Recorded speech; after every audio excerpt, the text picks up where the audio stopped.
Hey guys, I'm Chef Dave from Liliana's, Charlie's on Main, and Little John's. I'm here with Tory Miller of Estrella, Latois, and Gray's. Still miss Suge, man. Yeah, me too. Miss that place. We're here for our Nom Nom Nom box. And Tory Miller is going to be doing our full prep for what your meal is going to be on this coming Sunday. They can still order, right? Yeah, you can still order. So we still have a couple of boxes left. So if you guys are interested, you can still order them. We'll put a link in the video down below. But you can still definitely order your kids still. Pickup is Sunday at Liliana's. And kind of the idea of Nom Nom is our whole goal is to support local farmers, support awesome local chefs and restaurants, and kind of do it all while still being able to stay safe at home. So even if you're, stuck at home and quarantining, you still have a way to taste really great food from some chefs who really care about our farming community and about just Madison in general. If you ever see special things being done in the community, it's going to be all the chefs who you've seen featured on the Nom Nom Nom kits. Those are the first ones stepping up to help out with basically every social thing that you'll see in Madison. So yeah. Even if you're not quarantining, it's a great way to just get something different for dinner and have like a meal kit prepared by a local chef. Like that might be something different. I don't know about you guys, but like I'm cooking a lot more at home for my wife and kids, and it gets a little monotonous. To be honest, you go to the store, you always buy the same things. You might have bought these ingredients, but maybe you didn't put them together exactly the same way. So I'm excited to be a part. Thanks for having me. Of course, man. Happy to have you guys on board. Yeah. So why don't you walk us through a little bit about what you're doing, man? Yeah, so my kit is going to be a Willow Creek Farm pork chop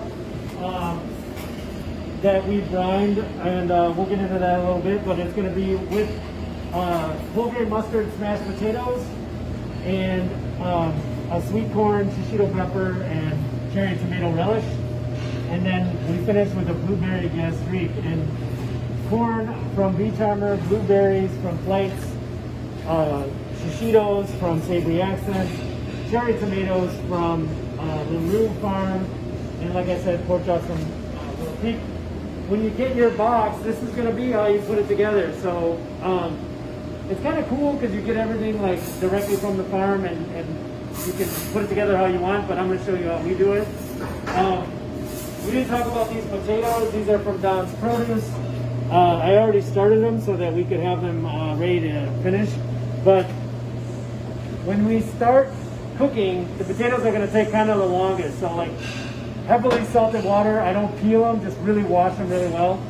And I'm going to just finish cooking those in the bag. And when I say heavily salted, definitely like, because the skins are on them, and we're cooking them whole, I want it like, I know chefs say this a lot, but I want it like ocean water. And I really mean it. He's going to come to your house and chat. That's right, I'll give it the old taste. So, pork chops. I have 4 of them out here because they're representative of kind of why this program is important. Because when I called Dan from Willow Creek, I was like, hey, if you guys have pork chops, what do you need to move? And he was like, yeah, I have some like this and some like that. It'd be great if you could take some of both. And I was like, yeah, man, whatever. We'll take whatever. So you might get. We're gonna make sure that they're all the same in your box. You won't get 2 of these and 2 of these, so they all cook the same way. But if you get these ones, they cook the same, but these have a little bit of tenderloin and a little bit of the loin. So this is the T-bone chop, and these are my favorite. These are the rib chops. So more from like the ribeye, as you can see, but all delicious. And these got brined, and the brine that we use was sugar and salt, which is pretty standard, and water. And then we use a little bit of crushed red pepper, cinnamon, juniper berries, coriander, black pepper, and bay leaf. And how long do you guys brine them for? We go overnight, and then we dry them for a day too. So before they go in, then they get dried. If you're at, if there's a lot of moisture and stuff on them still, like just give them a little pat before you cook them. Do not season.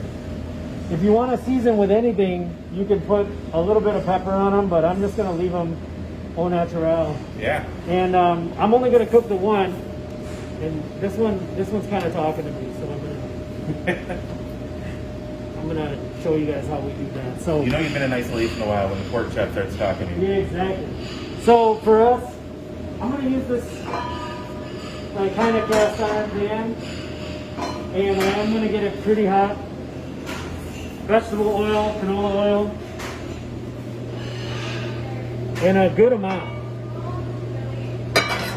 And you'll see why later. Because these are bone in, the oil is gonna actually carry it so it caramelizes on the outside. So usually I'd be like, man, get it really, really hot before you put anything in. But get it like just under the smoke point, and you can see on these guys, really nice fat. So if you wanted to, you could score that or whatever, but I'm gonna gently.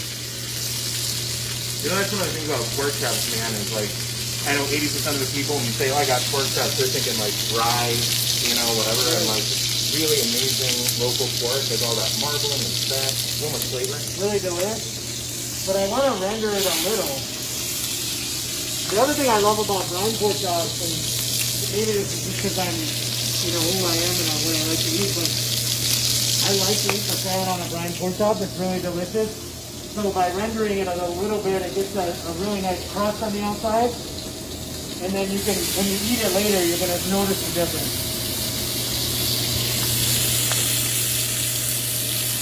So if you can, I get like some people are like, oh man, like that's sketchy.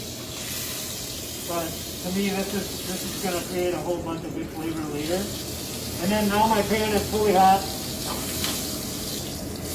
And I'm going to tilt the pan away and tilt the top away and drop it down. And I'm going to sear it pretty hard for the beginning part and then let it kind of chill out so that it finishes cooking. You can do these on the grill, like on the grill would be really perfect. And you can do the same thing, like render it a little bit and then get those nice grill marks on there, finish cooking them on the grill is really delicious. I like them grill, but I also, man, I agree with you, like especially on a chop that's maybe a little leaner, like searing it just keeps all the good fat in with it. Oh yeah.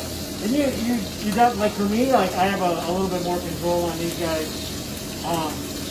So that I kind of like doing it in a pan. And you just want to sear both sides, and then I'm going to just turn it down a little bit. They've got, I mean, like little treats like theirs, their genetics is just so good, like 100% racialized. Really, really yummy. Yeah, everything Willow Creek and Heritage, man, both of them are just like top-notch pork. Incredible.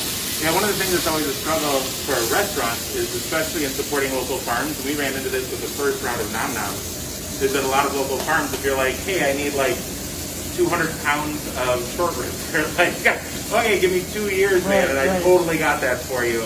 And I'm working with Dan because he, because of Willow Creek and processing and some other farms he works with, is able to kind of meet demand for some of the bigger ones. So still supporting local, but local that's enough to support the Nom Nom. And restaurants. I know a lot of restaurants, a lot of farmers are really struggling right now because even restaurants that are still open and still supporting, our numbers are all down so much that the farms that we're counting on us to buy, you know, hundreds of pounds of whatever, whether it's mushrooms or Cheeto peppers, you know, like whatever we're supposed to do, like a lot of the farmers are really struggling now because they don't have an outlet, you know, and the specialty ingredients that we're buying, the consumer isn't really buying, because they're maybe afraid of how to use it or they don't really know the ingredients. So that's another hope for our basket, is to kind of work with farms and say, hey, what do you guys have a crap ton of that you don't know what to do with, and maybe we can help kind of cross-utilize that product as well. Yeah, totally. So at this point, I'm going to lower my heat here. It's on the second sear side. I'm going to lower my heat and just let it kind of cook away in the pan. Meanwhile, I'm heating up another pan that I'm going to start my Cheeto peppers in. Cheetos, they say 1 in 10 is spicy. I don't know that I've ever really gotten the spicy one, but maybe my spice factor is kind of burned off. I like to leave these whole and intact, so you can see the stem is on there. I like to leave that on there. You're not going to eat that, so if you don't want to pick that out later, I look at it kind of like a shrimp shell, you know, like if you eat your shrimp, you throw the shell out. So I'm going to leave that in there. And then wanted to clean some corn. So this is how I do it, even at home, like a little teacup, bowl, place my corn on there, cut it off. You're gonna want a wide berth bowl, I guess, not Dave? Oh yeah. So yeah, you just cut it off. You can save these cobs if you want to make like a corn stock. If you're really into cooking, that'll be something that'll taste really good for a soup or something like that later. Yeah, that's what I do. If I ever have any leftover corn at the end after I'm eating, save all the stock, just make a really nice corn chowder or whatever. Yeah, it's like my kid's favorite thing. Until the end of the season, I'm like, yeah, seriously, like no more corn soup. Yeah, I mean, it's kind of funny, like in the fall, my chef and I were talking about how could we possibly be sick of corn and tomatoes? So for this one, we're going to heat this pan up, get it pretty ripping hot, just a touch. Actually, you know what? This is what I'm going to do. A little bit of oil on the peppers. I'm going to chuck them in this hot pan. The fancy word is blistering. Blistering. I think chucking it is definitely the fancier word. Just chuck them in. Chuck them in there. You see that smoke start happening? They start dancing a little bit. Meanwhile, I'm not like doing anything crazy. It's just like really letting the pan do the work. I'm going to flip this top over. So like that, keep cooking. And also, if you are getting the grill out to your chef, I know these peppers work awesome on a grill too. Incredible. Like already the smell is like so good. I keep saying, man, each one of these kits, I'm just like, I just need smell-o-vision just so like people can know what's going on. Exactly. Or just buy your kit, because then you don't even need smell-o-vision, you just smell it in your house. I'm telling you, you guys are going to want to do this. It's also really nice, these kits, because like the amount of food you get and like not having to shop for a dinner all in one spot, like it's really, really great. Because I know so many people, like, I mean, I still cook a lot at home, so like, I really enjoy cooking at home, but it gets to be like, oh god, I gotta go to the store, I gotta get all this stuff. This is really nice to me. You brought up something that's really true to me, which is like, as a chef even, I find that like I have the same like 6 go-to spices or ingredients that like I cook with. And I think that's true with almost every home chef, but also any chef in Madison. Like if you were to line up like, you know, you and Dan Bonanno and Patrick and Dan Fox, and I were to give you guys each the same black box, but then you had your own pantry to work with, I guarantee you I could get within like maybe only 1 or 2 wrong, but still know what your dishes were. Just because we all fall into that like kind of comfort zone of spices we love and stuff like that. Yeah, oh man, how we cook. there's goju gang in this. I know who did it. So Patty, loves to use goju gang. So you see, lots of char happening on the outside, a little bit of blister. That's what you're kind of going for, to get a little bit of that pepper flavor. And then I'm going to turn my pan down. Meanwhile, potatoes, magic of social media video, done. So like if you have a knife, it should go in and out, right? It should be like, it should have a lot of give. I'm using my pincers obviously. Which you guys all have at home, of course. Well, right? So you can see all the, this is how salty it was. All the salt is still in the pan. So we're gonna leave them right in that same pan we cooked it in. I'll show you guys how I smash these. I just use a wooden paddle. You can just use a potato masher if you have that sort of thing. I like to do them in the skins like this because, like, frankly, they stay a little drier on the inside and it needs to get more fat into them later. So speaking of fat, I'm gonna go butter. And I'm not like super scientific when it comes to this sort of stuff, but you'll have the right, you know, you can do what you like. I like a lot of butter. Yeah. Equal part potato to butter, man. And then just get that smasher, and you do this all while it's really hot so the potatoes don't get gummy. So I like that butter in there. And then I'm going to add just a touch Sassy Soft Cream. Because as these start to sit, they're going to tighten up a little bit.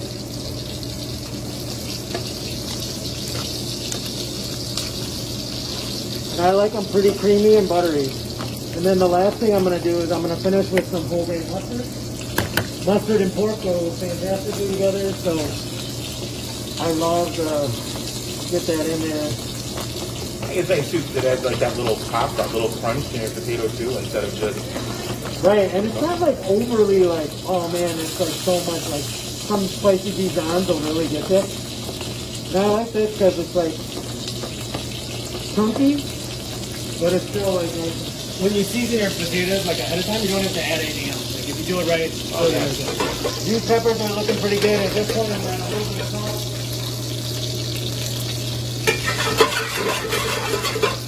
Turn my pan back up. I'm gonna add my corn in. And it's gonna flavor like the whole relish and keep your corn. Just salt, pepper.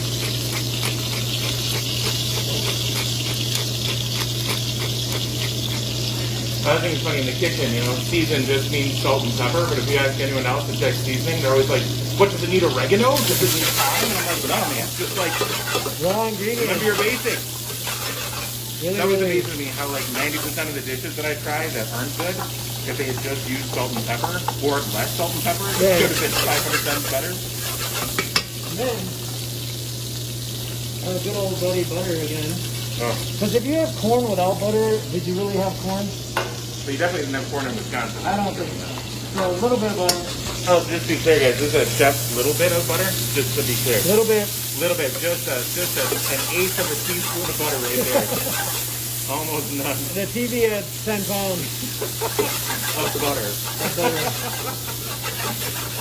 So the corn doesn't need to cook very long. It's off the cob. It's already really nice and sweet. You're picking up some of that flour. Then these like, I just half the tomatoes. I'm gonna chuck those in just to finish. I'm gonna turn the heat off. I don't want those to wilt down. But I want that like sweet kind of acidity from the cherry tomatoes to finish this whole dish. And there can still be more butter. It's always been more butter. Not in there, but we're gonna go right in here. Do this with like, take a protein and like, just cook it this way, and you'll never want to do it a different way. Scallops, Scallops, fish, steak, anything, chicken, really anything. I think the fancy word for this is arrosé. But like, I'm sure we've all seen some food porn videos where it's like the slow motion butter. Butter's gonna start mixing with the animal fat and the canola oil that we had in there. And then it's gonna just start to get nice and bubbly. That means it's like turning brown butter, even though we're in a black pan, you can't really see it. And that's gonna make extra delicious on the outside of the meat. And this is also gonna help finish the cooking process. But if you haven't brined them, you could throw in like some herbs you love here, Right. or something like that in there too to help give some more flavor. That'll still. Herbs, chuck in a garlic clove, that would be money. Yeah. So you see like all the bubbly happening like right when it hits it. That's what you're going for to really finish. And then if you can, you want to rest them, make money. Oh.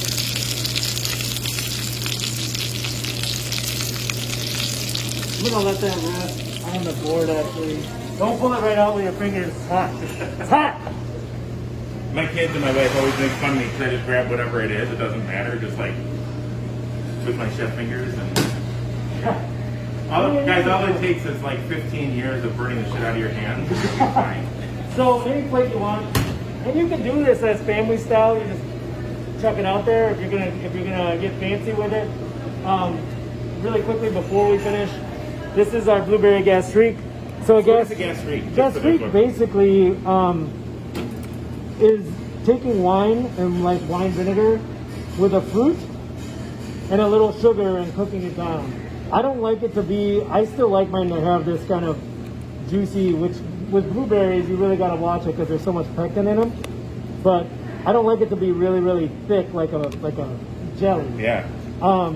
So we took a whole bunch of Pinot Noir, a little bit of sugar and some Cabernet vinegar, and then cooked it down with blueberries from flights, added some shallots and thyme. That's it. Well, the idea, right, is to have the brightness and the acidity without just sweet, right? So it's like that vinegar that kind of like makes it pop out without being like plainly sweet. Totally. Because I think sweet and pork go good, but sometimes like apple is super popular. Job opening. I always think It of never like, ends. So single serving, depending on who you're serving.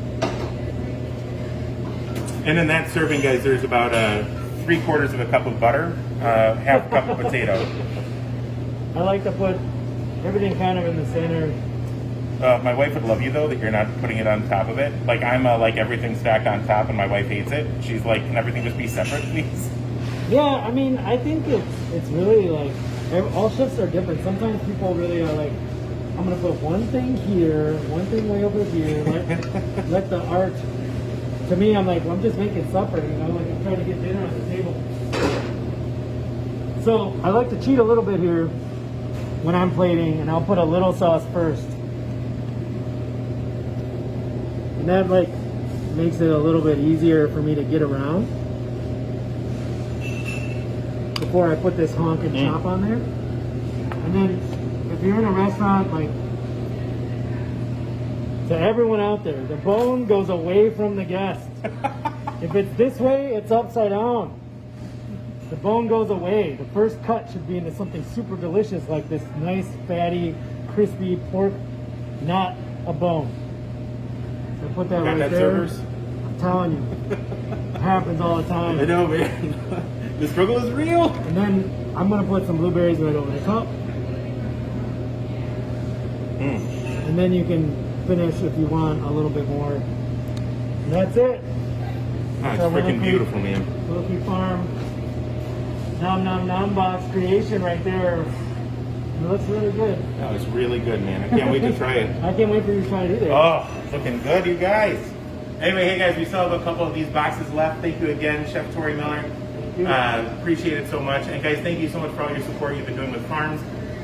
To date, we now have $76,000 that we put back into our local farming community, and we absolutely can't do it without you guys. Please continue to support us. I know Tory and I were talking the other day about how a lot of projects just seem to have a really short shelf life. We put tons of energy and tons of heart into projects like this, and they get tons of traction for like 2 weeks, and then they just kind of slow down. And I get it, guys. Your like Facebook feed is inundated with everything, but every box you buy is helping support and keep chefs like Tory going, and farmers going, me going. So anything you guys can do to help out. Plus, look at this, man. Like, tell me you wouldn't just donate $80 to help support farmers, and you get for 20, basically the equivalent of $20 a head, you get a meal like that. And good luck coming into any of our restaurants and getting an entree that freaking beautiful for less than $20. Oh, no, this is a $56 entree right here. Hell yeah, it is, man. That is gorgeous. Anyway, thank you guys so much. Thanks, guys. Thanks again, Chef. Thank you, brother.